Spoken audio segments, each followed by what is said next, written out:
morning sounds of nature are awesome, even if Jason puts them in the edit. Hey, welcome back to Moto Photo Adventure number 4.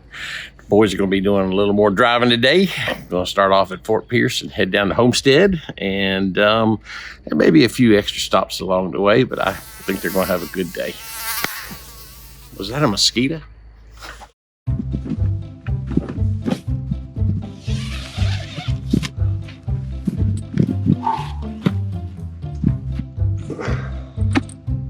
Ew. Hey Chris, how do I get all this clean, man? A bug slide. This stuff's great. It's a cleaner, polisher, kind of like a Rain-X kind of thing as well. I got a couple of bugs hitting my windshield last night, but I love this stuff. Just a squirt of that. Wipe it off. Cleaner, polisher, rain resistor all in one.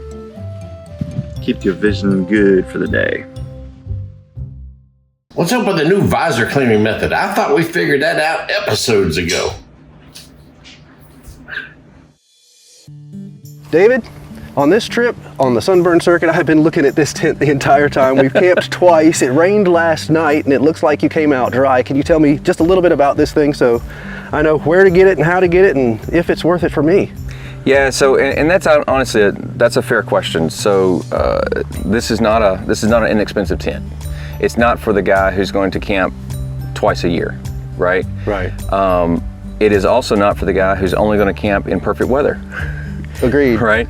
So this is a family company. They've been in business for the past 50 years.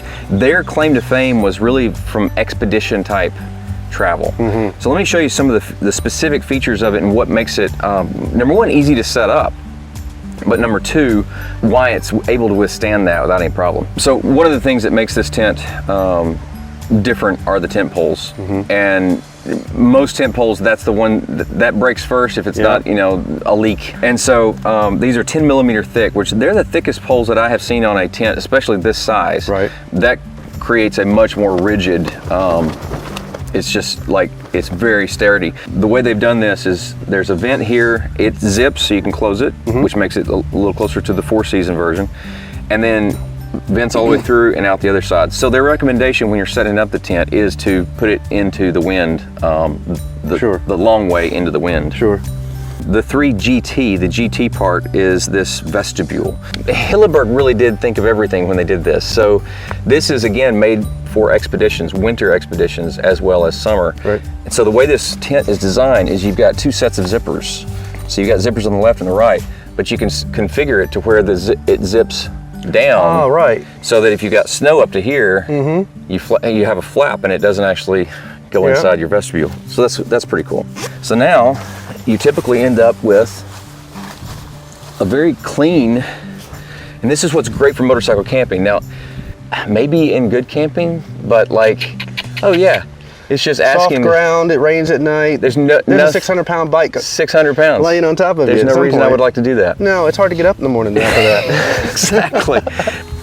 This is another reason, if you're a fair weather camper, yeah, you don't need to huddle up in your tent on a bad day. That's nice. Because there's no bad day, right? Because you're just a fair weather camper. Yeah. But if you travel long distance of any sort, you're going to run into rain, you're going to run into bad weather. Mm-hmm. But this is where I typically put all of my gear, and then my clothing and stuff, anything that I need to access after the mosquitoes get out or whatever, is in this living quarters. And gotcha. So come on around here and I'll show you what I mean by that. So as you can see, like, there's a lot of room in here. I've got my sleeping pad, I've got my sleeping bag, so this is, I always put my feet at that end because it's shorter over there. I have all this area over here that I can sit, I can work on my laptop, I can transfer files, whatever I've got to do. But then that's my clothing bag, so I have room to, get dressed, take baths, whatever I need to do. But one of the things that's important, that's unique about this tent, I've not seen this in other tents. You can see that the material, like right here, is this very thin fabric, ripstop fabric, high quality, but the bottom part is a bathtub, basically, configuration all the way around that is like this. It's a heavy duty, rubberish, plastic type material, and you can have water running at, what, 3 inches, and you're gonna stay dry. And I think that's that's something you can't say about a lot of tents. So one last thing I wanted to show you about this tent is a lot of people get all messed up with all the guide wires. Right. It's the concern that you're not going to be able to camp in certain areas because there's no way to stake it down. Oh, okay. That's the bigger issue. Yep. And the one thing I like about it is it comes with a ton of high quality stakes. And so if it's a really windy place, which I have been in places where it's 30, 40 mile an hour wind, and you got to have a way to really get that thing solid. Gotcha. And so it has stake posts for all of these all the way around. It also has these all the way around. So you can actually just belt it down if you have to. But out here, all I did was just the 6 around the sides and the 2 on each end, and I was done. Anyway. Well, I appreciate it, man. That was a good, you caused me a problem now.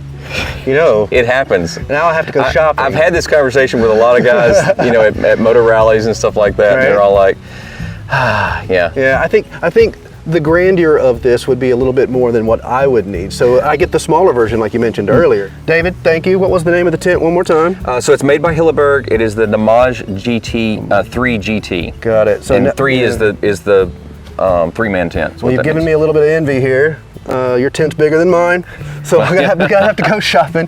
But don't forget to subscribe to aMAYSing Life on YouTube, and of course, Moto Photo Adventures. Hit the button, like, subscribe, hit the bell, watch the whole thing. Don't skip the commercials.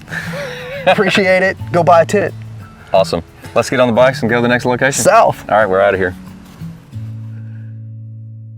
Hey guys, Steve from Moto Photo Adventure with an orange shirt review.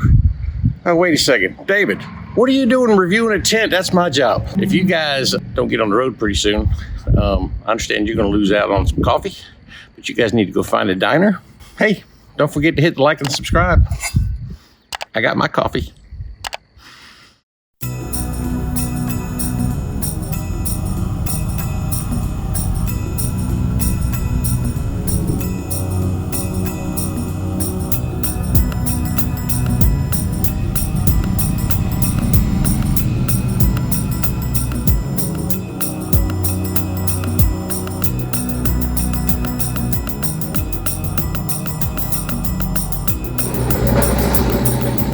Pretty campsite. I would have loved to have explored some of the trails.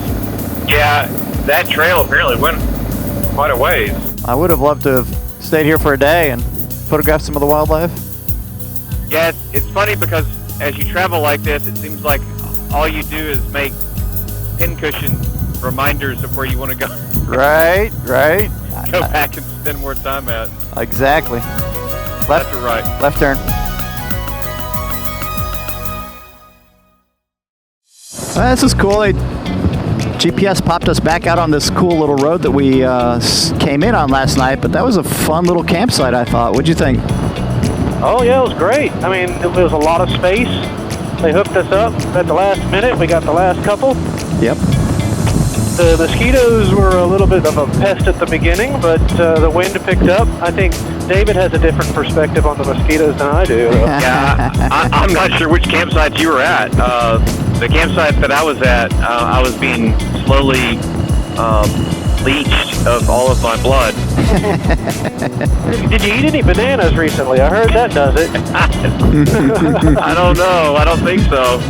Yeah, this is a really cool road. So we, just to ride right on the water and actually be able to see the water is actually kind of a rarity these days. They put so many walls up and everything else on the beachfront property. It's kind of neat.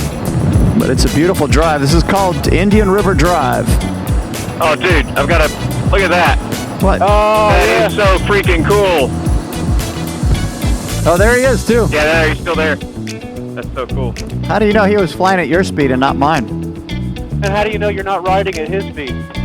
Oh, he just dived. Oh, just nailed a fish. That was so cool. Great white egret on the side. Another pelican taking off. This is awesome. Everybody's out for breakfast, apparently. Yeah. They probably already had their coffee. Is that a jab? I don't get it.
This looks delicious. I'm gonna take about 3 bites of that for dessert.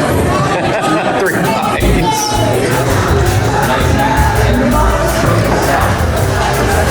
That'll do. Yes, I started with the pancake first.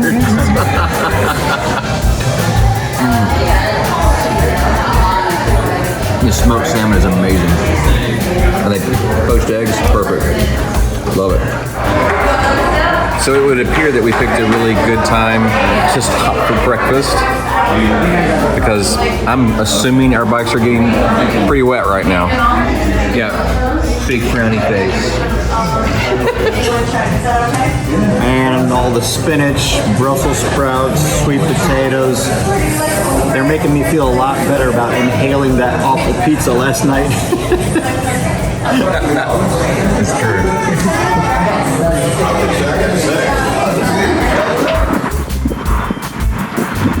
It's not raining. That's exciting. Hey, you know what we should do? We should go check out a lighthouse. We don't have to make a trip.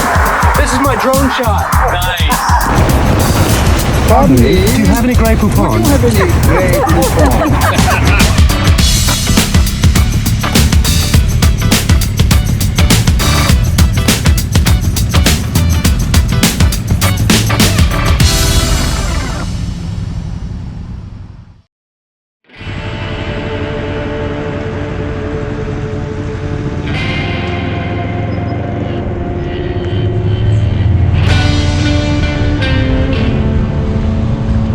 So, I was getting an oil low message on my dash, and I've been getting it off and on.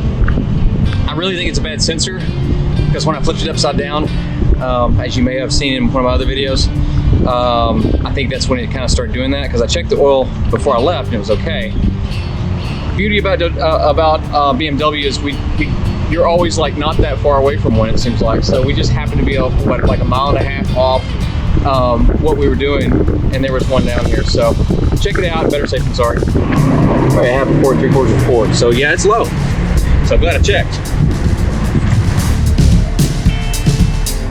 See where it says parts and service?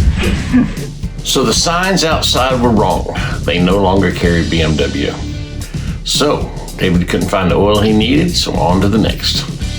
Well, it's not so low that it's going to be a big deal. So I mean, we'll just go on. We'll try to hit cycle gear on the way through. And Well, my bladder is so low, it's definitely going to be a problem, so I'll see you in a minute. fair enough.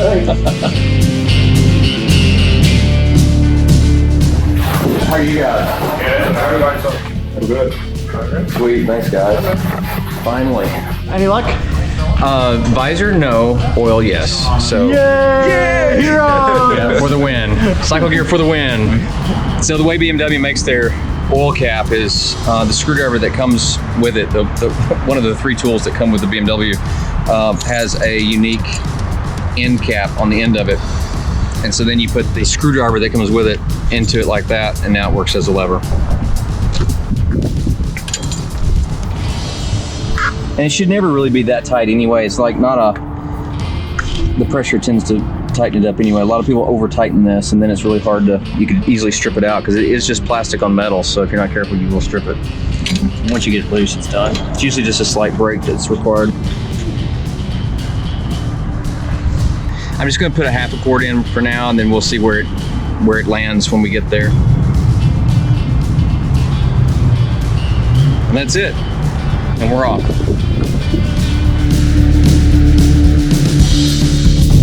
So they had a sign on there saying no drones, and that was a cool drawbridge. No fly zone? $12 tickets? Forget that. Y'all go research it on the internet and show them some old government footage and some info about the place. In 1853, Congress authorized the building of a lighthouse near Jupiter Inlet. Unfortunately, shortly before actual construction could begin, a storm closed off the inlet and made the water behind the inlet all stagnant, causing infestations of mosquitoes, breeding lots of malaria-carrying mosquitoes. So, needless to say, the construction was hampered a little bit. And on top of that, they couldn't bring any supplies to build it from the ocean. Everything had to be brought down the Indian River on really shallow barges. The Jupiter Lighthouse was one of 6 lighthouses that Lieutenant Meade was in charge of. Now this guy was promoted to general later on, and a decade after this, he famously defeated Robert E. Lee in the Civil War. Now speaking of the Civil War, the Confederate sympathizers snuck in here and turned the thing off during the Civil War. Afterwards, they lit it, and it's been lit ever since. Lighthouses amaze me. So they've been in operation around the country for so long, and this one in particular has been in operation since from 1860 to 1939, and that was actually a civil-based operation. So they ran 3 shifts, 3 people at a time, or in a rotating shift, and there have been over 70 different light keepers, is what they called them. So in 1939, several of those who were the light keepers had enlisted in the military, and in 1939 it ultimately merged with the Coast Guard. So the Coast Guard became responsible for it, and then it has been in that operation ever since. So before it was completely automated, which obviously right now, you know, nothing has to happen, it's just all mechanical. But back in the day, their responsibilities included having to fill the oil lamps, yeah, it was oil, and they also had to wind up a cranking mechanism that made it work on a circuit that would allow the light to spin. And then, of course, at a later time, it all became mechanical and electrified, and then they didn't have to do that anymore. Pretty cool, huh? Man, those lighthouses are cool. Can you imagine having to hike up all those steps every day and then back down? Probably a couple times a day. Whew, you can have it. Anyway, next up, the streets, the arts, and a little bit of the history of Hollywood, Florida. Look at how dark it is up there. Yeah, Check out that mural. That's pretty cool. I was looking at the same thing. It's neat. Man, I love that mural. That is fantastic. Salvador Dali. Welcome to Hollywood, you guys. Hollywood. Hollywood, Florida, that is. Hollywood.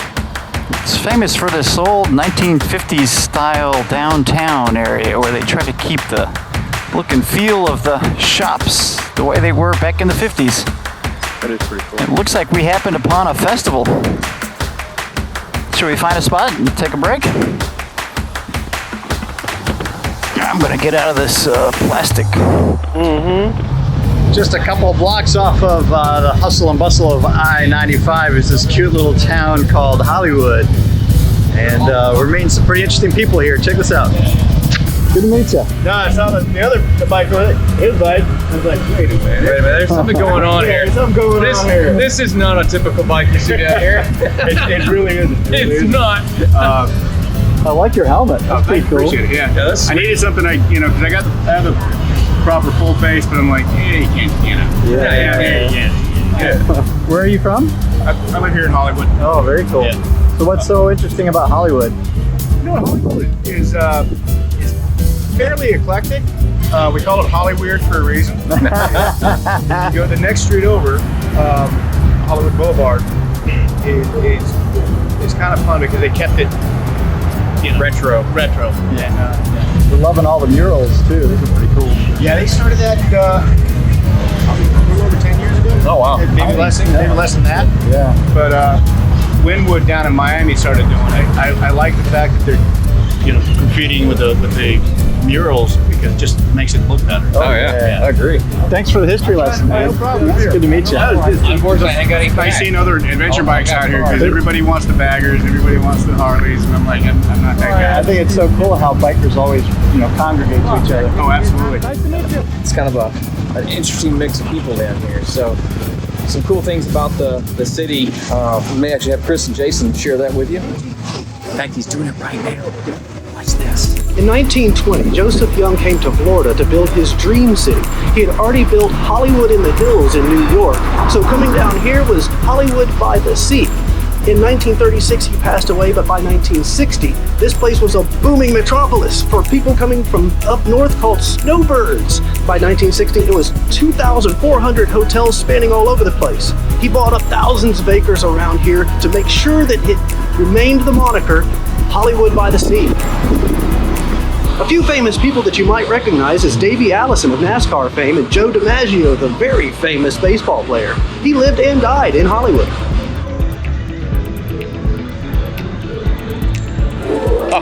All right, To say this place has energy is probably an understatement.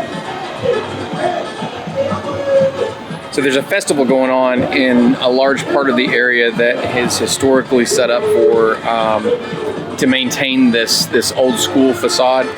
And so because of that, it's kind of hard to give you a good representation of what all that looks like. Some of you may remember, I certainly remember evacuating for Hurricane Irma. Well, this particular part of Florida has been hit by a lot of hurricanes. Hurricane Irma hit it in 2017 and just decimated the place. In fact, a lot of people died, including 700 retired and elderly people in the care facilities that are around this area. Unfortunately, a lot of the death wasn't due to the hurricane itself, but the squalor and the conditions that they were living in afterwards. It's just a terrible situation. Love to stay here longer. This would be a cool place to hang out and just people watch for a little while. But again, we gotta move. So here we go.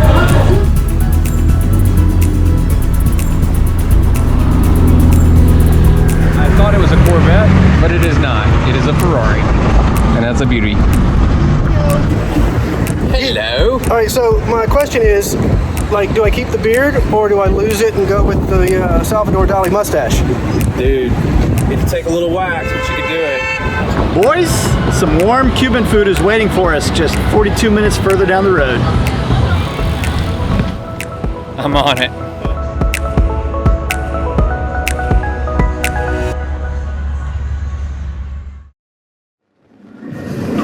Guys, I am really looking forward to seeing my cousin. I haven't seen him in a long time. Super neat guy. I think you're gonna like him. Awesome. Looking forward to it. I love these trees, you guys.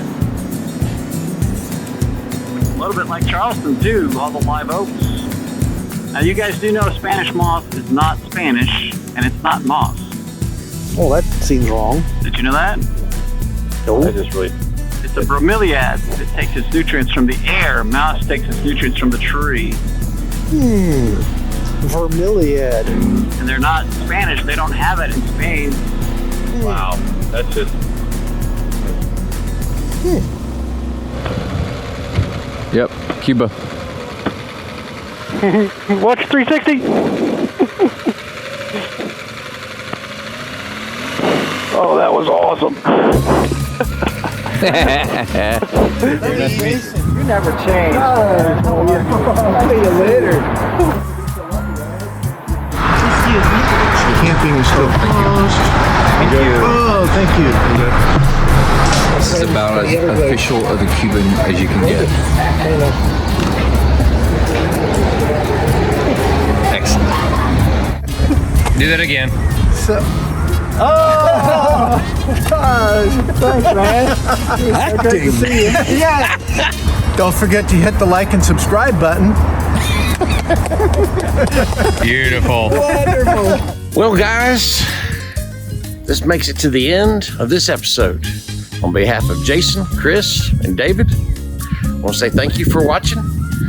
Little love, hit the like and subscribe button. We certainly appreciate it. You know the deal. And next episode, I think the guys finally make it all the way to the bottom of Florida. Should be pretty cool. And I'm Steve Roos. Thanks for watching.